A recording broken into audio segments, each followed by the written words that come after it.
Krysh woke to sunlight and confusion. The cub's body ached from sleeping on cold stone, and for a moment the memory of yesterday's shame came rushing back. The festival. The fall. The tooth. The tears dot the tooth. Krysh looked at the paw that had held it through the night and felt something strange beneath it. Something smooth and warm and definitely not a tooth. The cub lifted the paw carefully and stared. A credit chip. High denomination, judging by the golden gleam and complex holographic seal. Worth more money than Krysh had ever seen in one place. And beside it, still there, was the tooth. But also something else. A small device projecting soft blue light. The hologram showed words in Falcari script. Floating in the air. For the brave cub who grew stronger today. Your courage is valuable. A friend from the stars? Krysh read the words 3 times, trying to understand. Brave? The cub had lost a tooth and cried. That was not brave, stronger. The cub had failed the festival trials. That was not strength, valuable? Everything about yesterday had proven that Krysh was exactly the opposite of valuable. But the credit chip was real. The message was real. Someone had come in the night and left these things. Someone had called yesterday's disaster growth. Someone had seen worth where Falcari culture saw only weakness. A friend. From the stars, the cub looked toward the human embassy. The building stood quiet in the morning light, its windows reflecting the rising sun. Could it be? Would the humans do something so strange, so kind, so completely against the agreement Father had demanded? Krysh gathered the tooth, the credit chip, and the holographic emitter, holding them carefully. The cub's mind was spinning with questions and possibilities. If humans valued what Falcari dismissed, what else might they understand differently? If losing a tooth was growth to them, what other failures might actually be successes from another perspective? The walk home was slow. Krysh needed time to think, to process, to decide what to do with this mysterious gift. Returning to the dwelling meant facing Father, facing his disappointment, facing the shame that hung over the family like a dark cloud. But the credit chip was heavy in Krysh's paw. Heavy with value. Heavy with meaning. Heavy with the possibility that maybe, just maybe, the cub was not as broken as everyone believed. Father was in his office when Krysh entered the dwelling. Mother was in the main room, preparing morning meal. She saw the cub immediately and rushed forward, relief and worry mixing in her expression. You were gone all night. I was so worried. I am sorry, Mother. I needed to think. About what happened at the festival. Oh, young one, I know it seems terrible now, but... Mother. Krysh opened the paw and showed the credit chip. Look, Mother's eyes went wide. She took the chip carefully, examining it. Her ears perked forward, then flattened, then perked again as she processed what she was seeing. Where did you get this? Did you steal it? No. Krysh was shocked at the suggestion. It was a gift. Someone left it for me. Because of the tooth. Because of what are you talking about?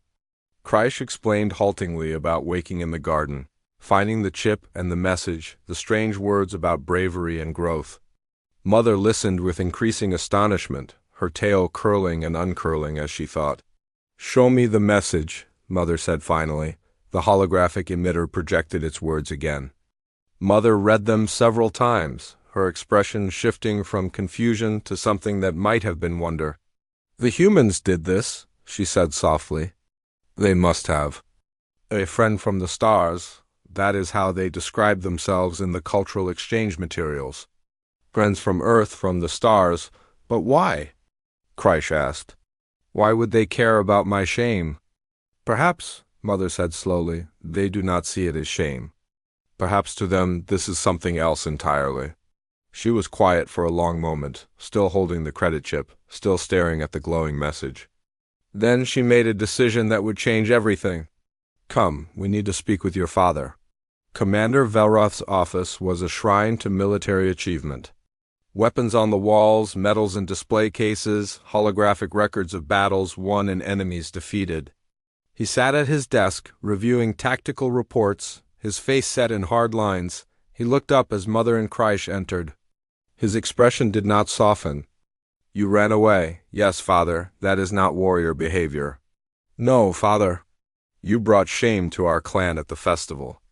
Running away only adds to that shame. Kreish's ears flattened, but Mother stepped forward before the cub could respond. She placed the credit chip on Father's desk with deliberate care. The humans left this for Kreish. Last night, in the embassy garden, Commander Velroth stared at the chip as if it might explode. Explain. Mother activated the holographic emitter. The message floated in the air between them, glowing softly in the harsh office light. Father read it once, twice, 3 times. His expression went through several changes: anger, confusion, something that might have been curiosity.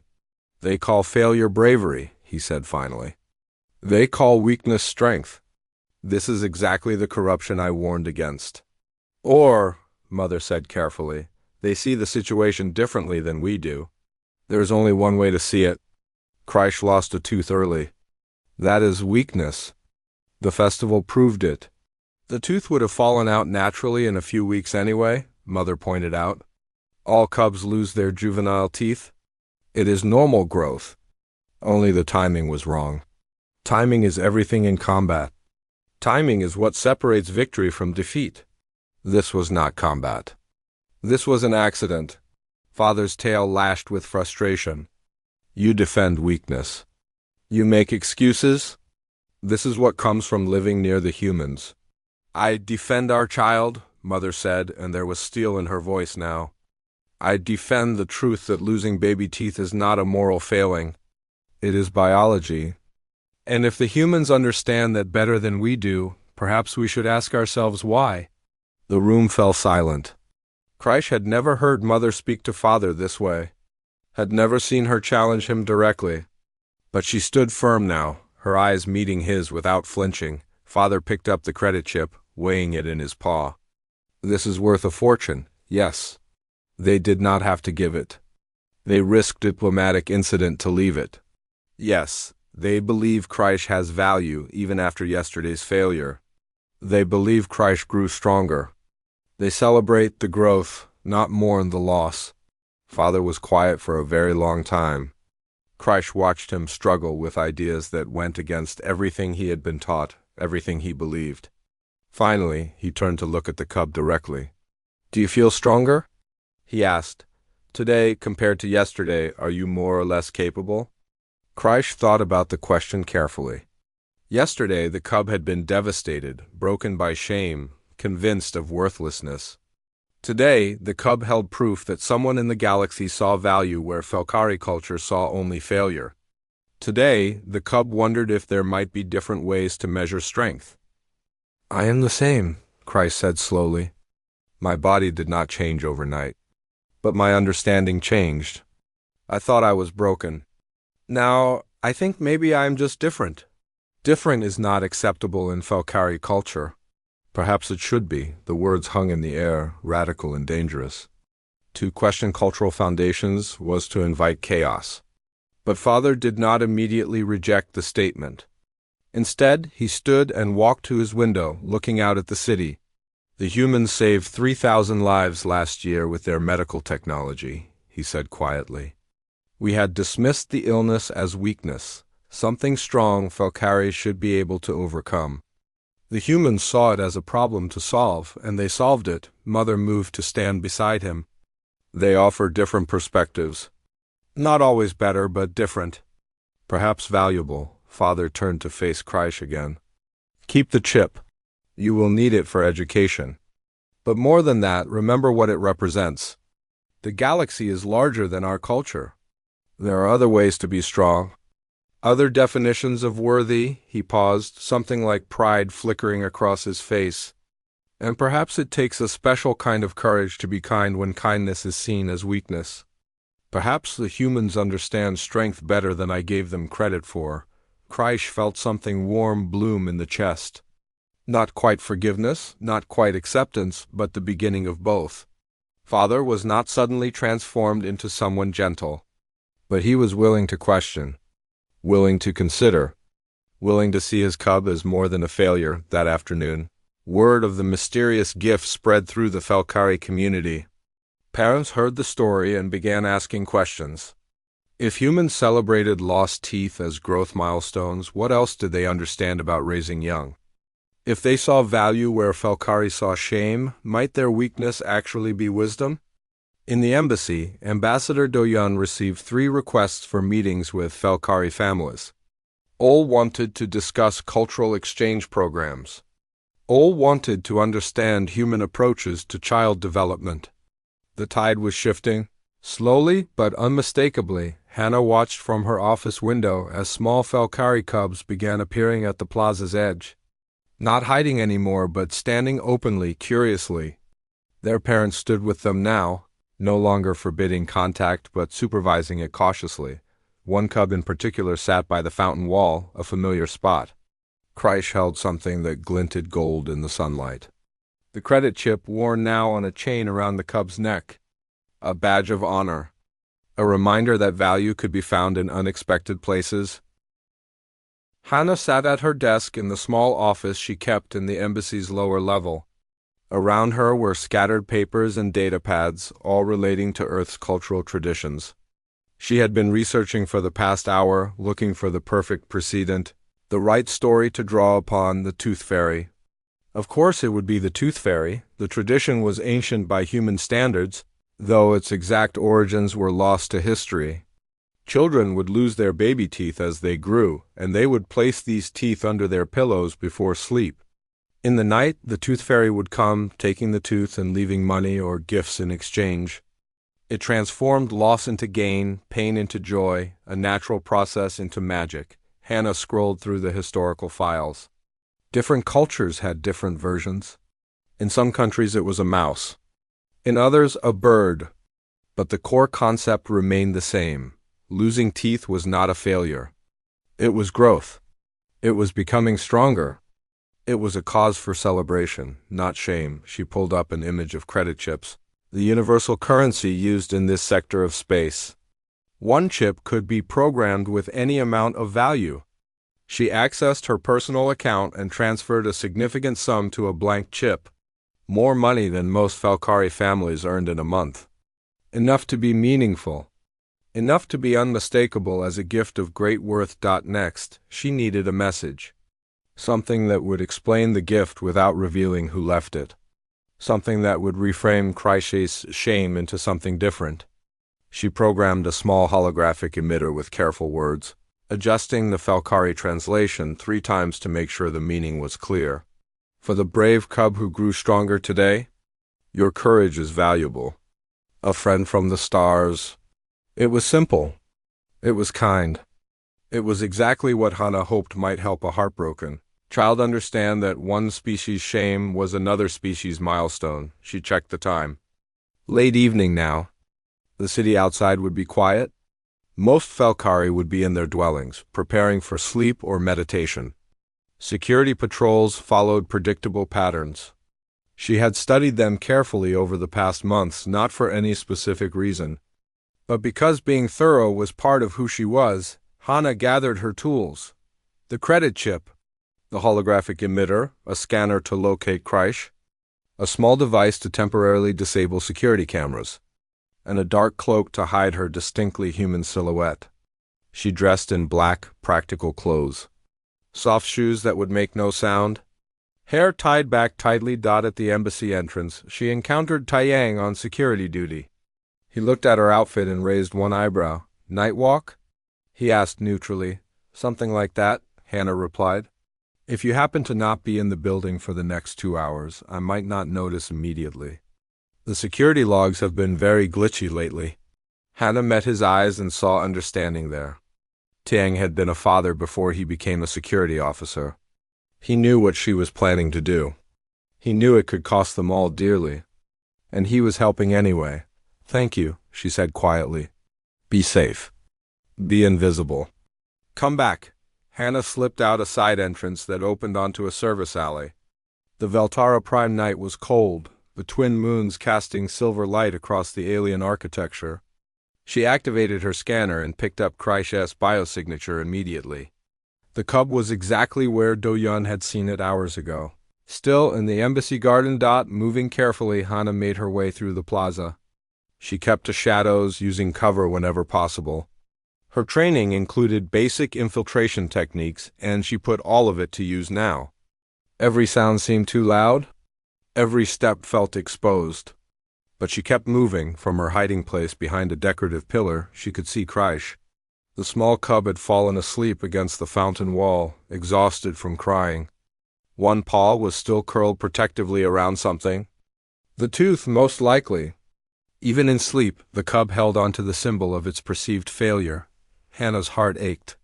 She had never had children of her own, but she had younger siblings. She remembered scraped knees and lost games and the small tragedies of childhood that felt like the end of the world. She remembered how much difference a kind word could make. How much power adults had to either heal or harm young hearts. She waited and watched. A security patrol passed on the far side of the plaza, two Felkari guards moving with predatory grace. They did not look toward the embassy gardens. After they were gone, Hannah counted to 60, then moved forward. The grass was soft beneath her feet. The flowers Hannah had planted herself swayed slightly in the night breeze. She approached Krysh slowly, careful not to wake the cub. Up close, she could see the tear tracks in the golden fur, the way the small body still trembled slightly even in sleep. "I am so sorry this happened to you," Hannah whispered, too quiet for the cub to hear. "You deserve better." She knelt beside Krysh and studied the situation. The tooth was clutched tightly in the cub's paw. She needed to place the credit chip nearby, somewhere Krysh would find it immediately upon waking. Beneath the paw seemed symbolically appropriate. Matching the human tradition of under the pillow, Hannah reached out with steady hands. Slowly, carefully, she slid the credit chip beneath Krysh's paw, right next to the tooth. The cub stirred slightly but did not wake. Next, she placed the holographic emitter on the ground beside the cub's head, already activated at low power. It would project its message when Krysh woke and moved. There, it was done. A gift from the Tooth Fairy, delivered across light years and cultural divides. Hannah stood and began to back away. Her task complete. That was when she saw Ambassador Doyun. He stood in the shadow of the embassy wall, barely visible. He must have followed her from the building, keeping watch without interfering. When their eyes met, he nodded once. Not approval exactly, but understanding. Acknowledgement that some things were more important than protocol. Hannah returned to where Doyun waited. Together they moved back toward the embassy entrance. Two humans who had just violated several diplomatic agreements in order to help one small alien child. "This could destroy everything we have built here," Doyun said quietly as they walked. "I know. Sir, Commander Velroth will be furious if he discovers what we have done." "I know. Sir, we could both be recalled to Earth, our careers ended." "I know. Sir," Doyun stopped walking and turned to face her. "And you believe it was worth the risk?" Hannah thought about Krysh alone and crying in the dark, convinced of personal worthlessness because of an accident of biology. She thought about every child she had ever known who needed someone to tell them they mattered. She thought about the kind of universe she wanted to help build, where species looked after each other's young with compassion rather than cold indifference. "Yes, sir. I believe it was worth the risk." The ambassador smiled slightly. "Then let us hope the Tooth Fairy brings more than money. Let us hope it brings understanding." They returned to the embassy. Taiyang nodded at them from his post, saying nothing. The security logs would show no irregularities. As far as official records indicated, Hannah had never left the building dot in the garden. Krysh slept on, unaware that human hands had just tried to transform Felkari shame into something else entirely. The credit chip glowed softly beneath the cub's paw, waiting to be discovered. The holographic emitter hummed quietly, ready to deliver its message of worth and courage. The night deepened.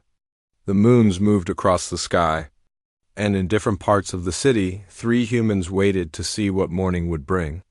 They had crossed a line, broken rules, risked their mission.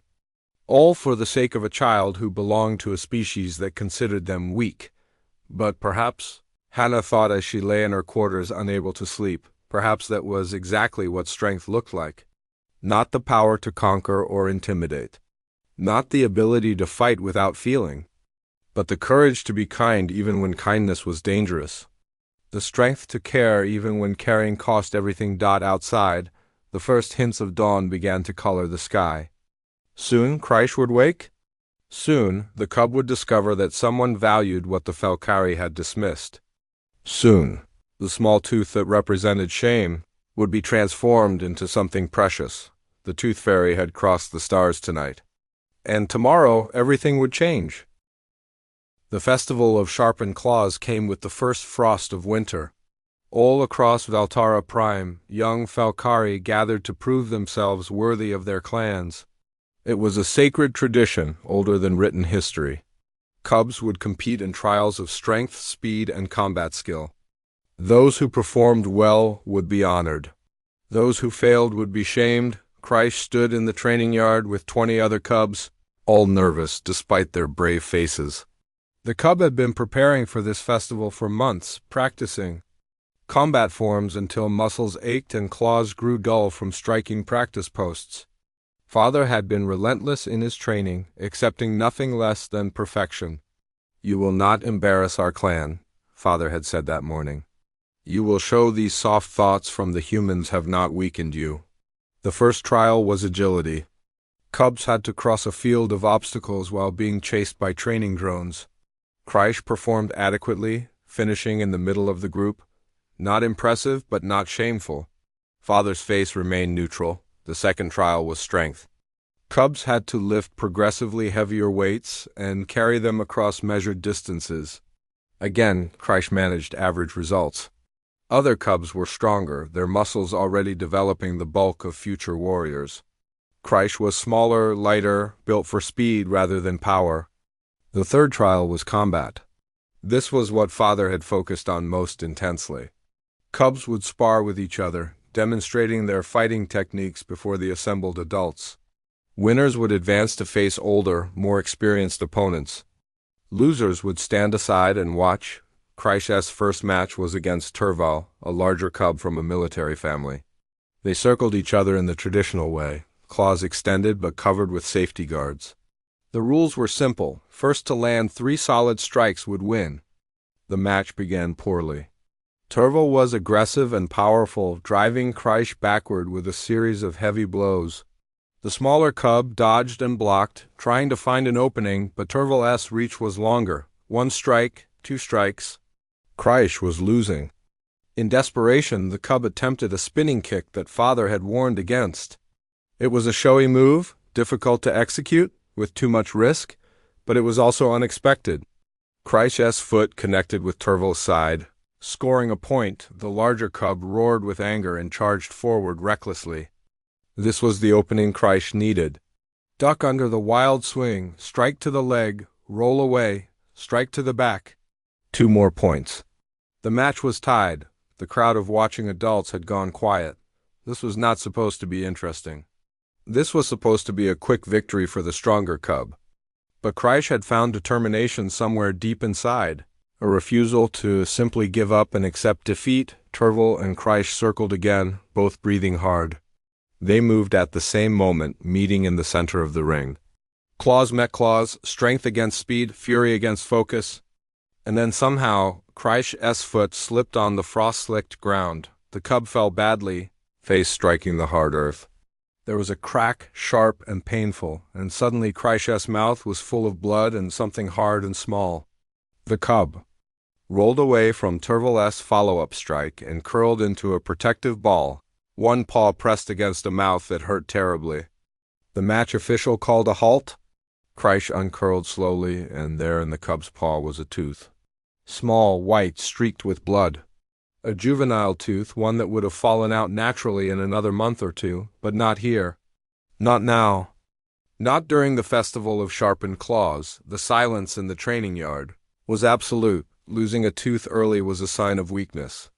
It meant the tooth was not properly set, not strong enough, that the cub's whole body was flawed. In ancient times, such cubs were exiled from the clan. Modern Falcari did not go that far, but the shame remained. Krysh stood there, holding the tooth, and felt the weight of every adult's stare. Father's face had gone from neutral to stone, completely closed off. Mother's ears were flat against her head. The other cubs backed away slightly as if failure might be contagious. Weak stock, someone muttered in the crowd. Blood too thin, another agreed. Kreish's eyes burned with tears that could not be shed. Showing emotion would only make the shame worse. But the humiliation was overwhelming. All the training, all the effort, all the hope of proving worth to the clan gone in one unlucky moment. The festival official declared Terval the winner and dismissed Kreisch from further competition. The cub walked from the training yard alone, still clutching the tooth. Behind, the festival continued without pause. Other cubs fought and won and earned their honors. But Kreisch was already forgotten. Father caught up with the cub at the entrance to the grounds. He said nothing, but his disappointment was clear in every line of his body. Mother followed at a distance, her expression pained. They walked home in silence, a small family carrying a burden of shame. At the dwelling, Father went immediately to his office and closed the door. Mother tried to offer comfort, but Kreisch could not bear it. The cub fled to a small room, curling up in a corner, the tooth still held tightly in one paw. The tears came finally, hot and shameful. Kreisch cried silently, shoulders shaking, chest hurting with more than physical pain. This was it. The proof that Kreisch would never be a real warrior, would never bring honor to the clan, would always be the cub who was too weak, too fragile, too flawed. Hours passed. The sun began to set, painting the sky in shades of purple and orange. Kreisch's tears dried, but the misery remained. The cub stared at the tooth in the fading light. Such a small thing to destroy a future. Eventually, exhaustion won over despair. Kreisch uncurled slightly and considered options. Stay here and face Father's disappointment, run away and live as an outcast? Neither seemed possible. Neither seemed survivable. On impulse, the cub left the dwelling through a back entrance. Mother called out, but Kreisch did not stop. The cub ran through the darkening streets, past buildings and markets and public squares, running until breath came in gasps and legs trembled with fatigue. When the running finally stopped, Kreisch looked up and realized where instinct had led. The Embassy Plaza, the human gardens.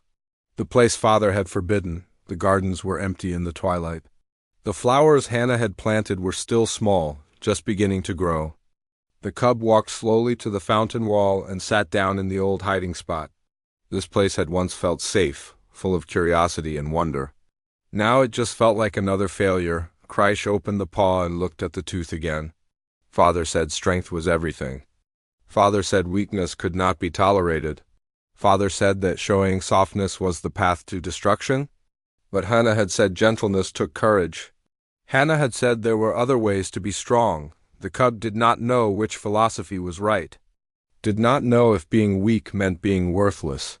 Did not know if there was any place in the galaxy for a Felkari, who could not even keep their teeth from falling out at the wrong time.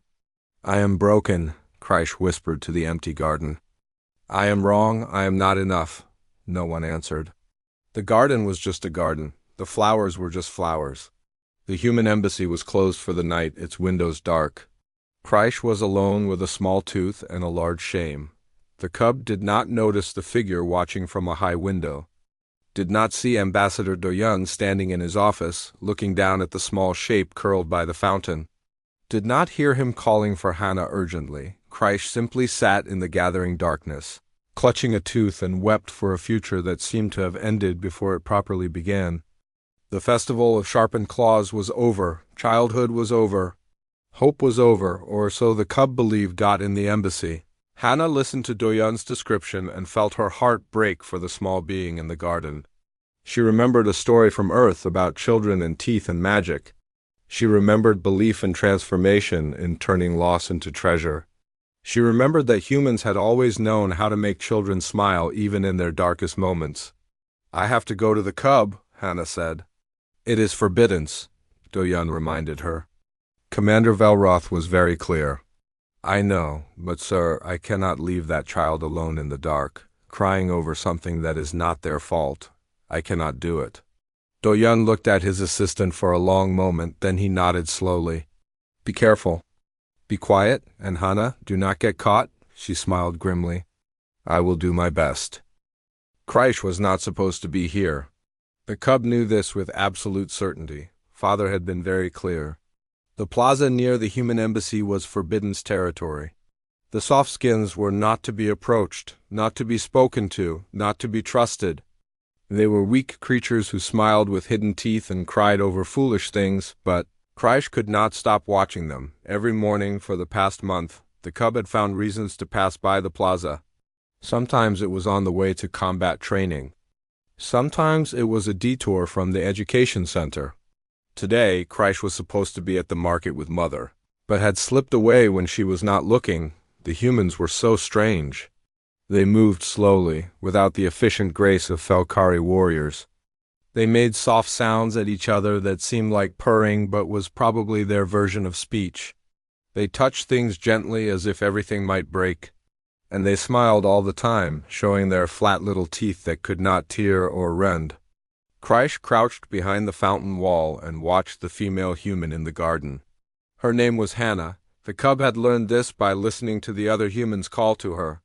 Hannah wore simple clothes in soft colors, not the sharp military uniforms that every proper adult should wear. Her hair was dark and tied back, and her hands moved with careful precision as she worked among the flowers. Flowers, Father said flowers were pointless. They did not provide food or materials or any practical purpose. But Hannah tended them every day with focus that would make a Felkari warrior proud. The cub did not understand why, but watching her was peaceful in a way that combat training was not. The gifts had started 3 weeks ago. First a smooth stone, perfectly round and warm from the sun.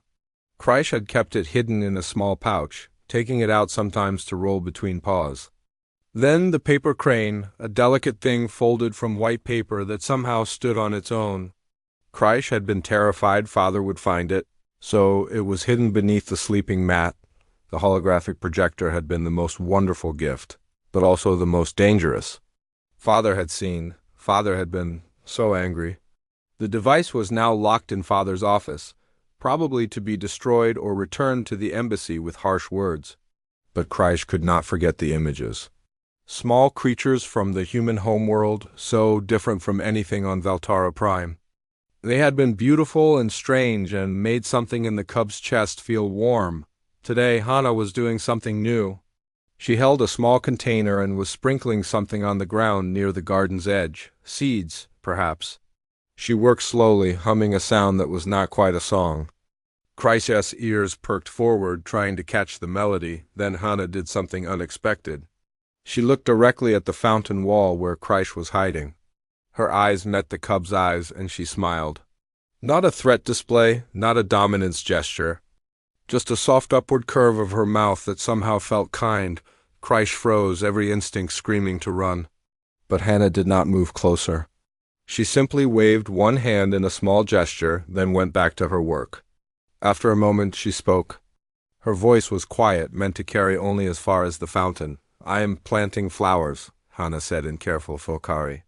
Her accent was terrible, the words clumsy, but understandable. They will grow in the spring, blue and yellow like the sky at dawn. Krysh should not respond, should not engage, should absolutely not reveal that the cub spoke some human language.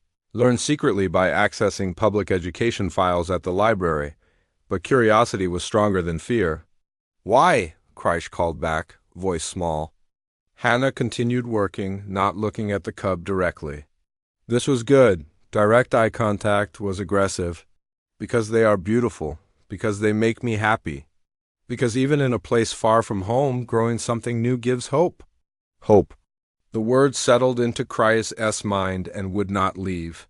The Felkari had words for honor, duty, strength, courage. But hope was a concept the cub had only found in human texts. The idea that tomorrow might be better than today, not through conquest or victory, but simply because good things could grow. I am Krysh, the cub said before wisdom could stop foolishness. Hello, Krysh, I am Hannah. I know, I have been watching. I know, Hannah replied, and there was something like laughter in her voice. You are very good at hiding. But not quite good enough. Krysh felt a strange mixture of embarrassment and pride. My father says humans are weak. Weak in some ways, Hannah agreed. Strong in others. What ways are humans strong? Hannah finally looked up, meeting Krysh's eyes again. We do not give up on people. We believe everyone deserves kindness. We think that gentleness takes more courage than cruelty. These ideas were so foreign that Christ struggled to understand them. Strength came from sharp claws and fast reflexes. Weakness was showing emotion or hesitation. Everyone knew this. It was the foundation of Felkari culture. That does not make sense, Christ said honestly. Perhaps not yet, Hannah replied. But you are young. You have time to decide what makes sense to you. Before Christ could respond, the sound of heavy footsteps made the cub's ears flatten in terror. Father was here. Father had followed. The cub spun around and saw Commander Velroth striding across the plaza, his face set in hard lines of anger. Christ! The commander's voice was sharp as breaking ice. Come here, now. The cub scrambled. Away from the fountain, keeping low to the ground in submission.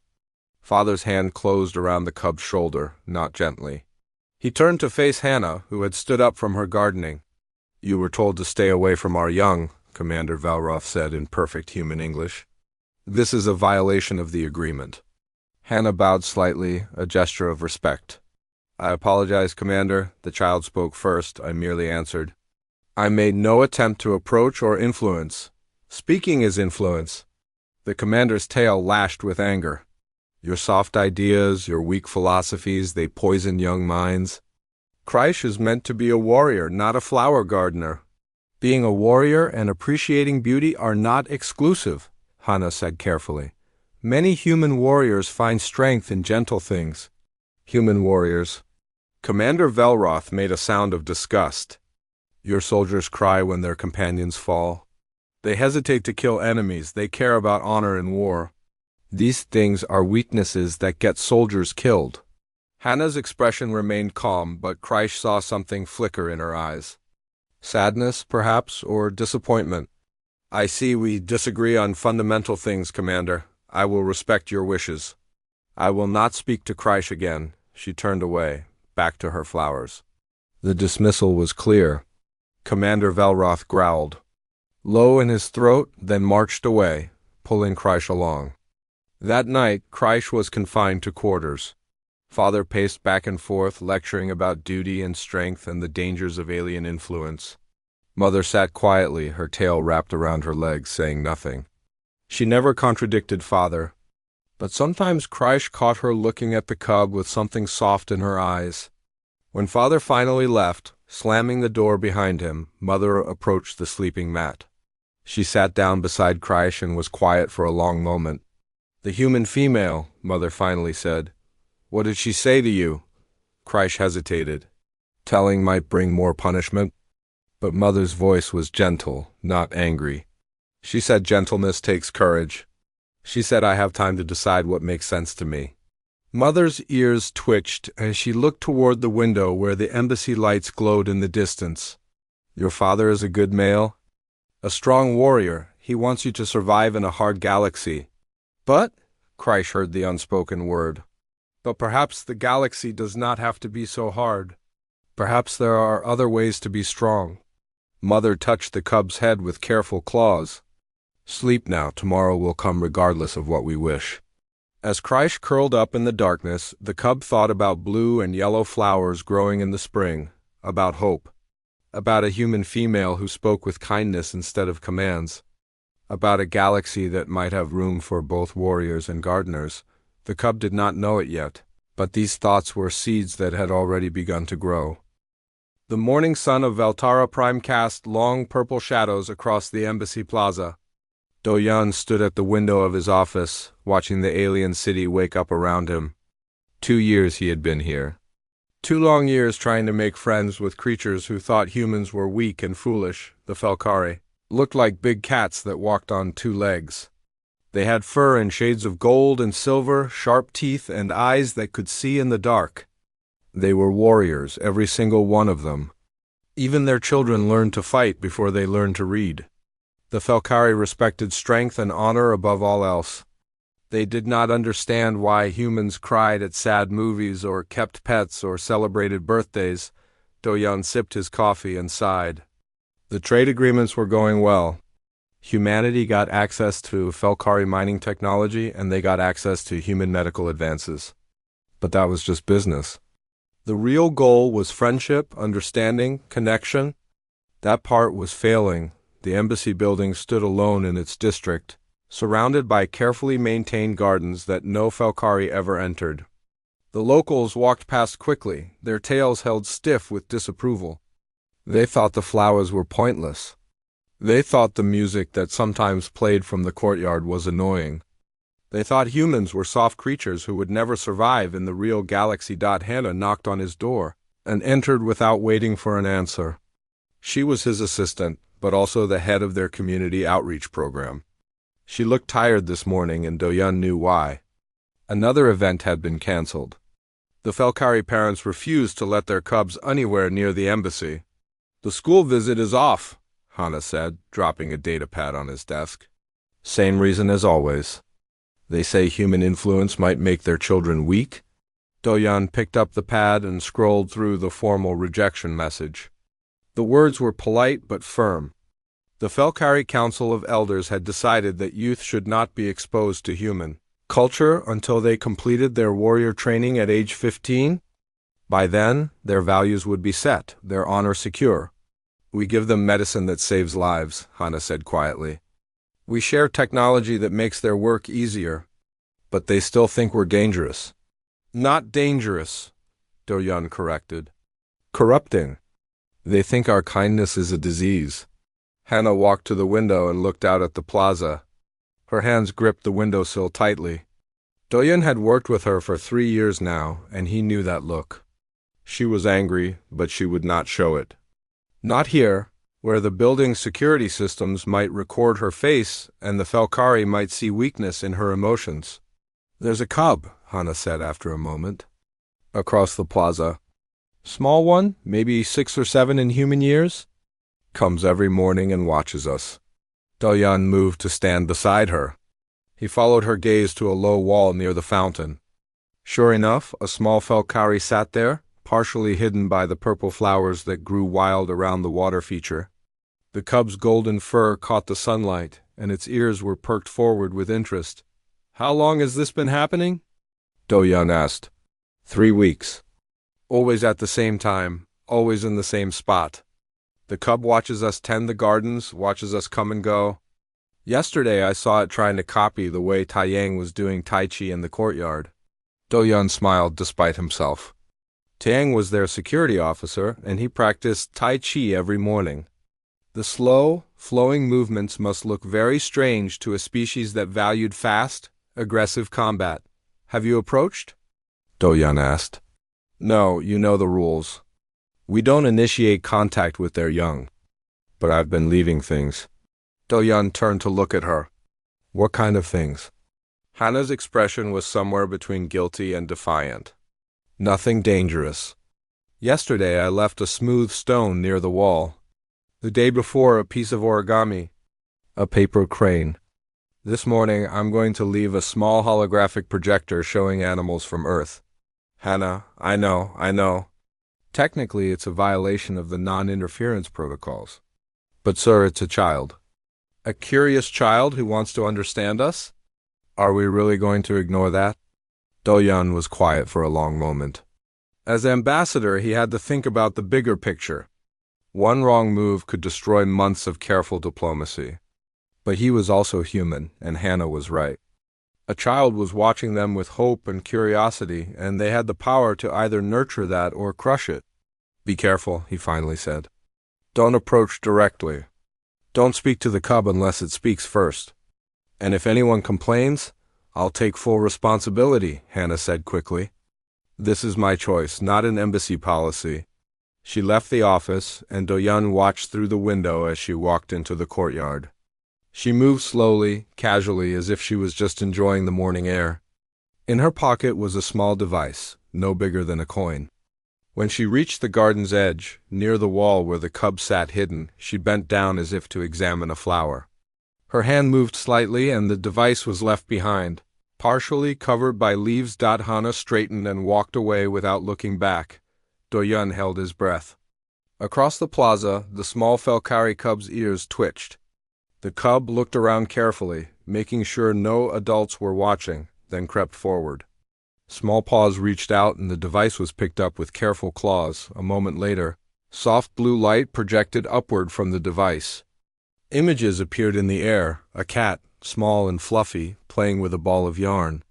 Then a dog running through grass. Then a rabbit, its nose twitching. The cub's reaction was immediate and beautiful. Its tail began to swish with excitement, its ears forward, its whole body focused on the images. Do-yun could see the wonder on the small face even from this distance. Then a shadow fell across the plaza. A large Falcari male walked into view, his military uniform marking him as someone important. He spotted the cub immediately, and his expression went from neutral to angry in seconds. The cub's ears flattened against its head in fear, and the holographic projector was quickly hidden behind its back. The adult spoke sharply. Even from the embassy, Do-yun could hear the harsh tone. The cub's head lowered in submission, and together they walked away from the plaza. The small Falcari looked back once, toward the embassy, and Do-yun thought he saw something like longing in those young eyes. Hannah appeared beside him again. That was Commander Velroth. Decorated war hero, member of the High Command. That was his youngest cub. This just got complicated, Do-yun said. It was always complicated, Hannah replied. But sir, did you see the cub's face? When it saw the animals? That's why we're here. That's what we're trying to build, understanding, connection. Do-yun nodded slowly. She was right, of course. But as he watched Commander Velroth march away with the small cub in tow, he wondered what price they would pay for a child's curiosity. In the distance, he could see the holographic projector lying forgotten near the wall. The cub had dropped it in fear. That evening, a formal complaint arrived at the embassy. Commander Velroth demanded that human personnel cease any and all attempts to contact or influence Falcari youth. The message was clear: stay away from our children, or face diplomatic consequences. Do-yun read the message twice, then looked at Hannah. We have to back off. I know, Hannah said softly, but both of them knew something had changed. A seed had been planted. A small Falcari cub now knew that somewhere in the galaxy, there were creatures who smiled at baby animals and found joy in simple things. And maybe, just maybe, that knowledge would grow into something neither species expected.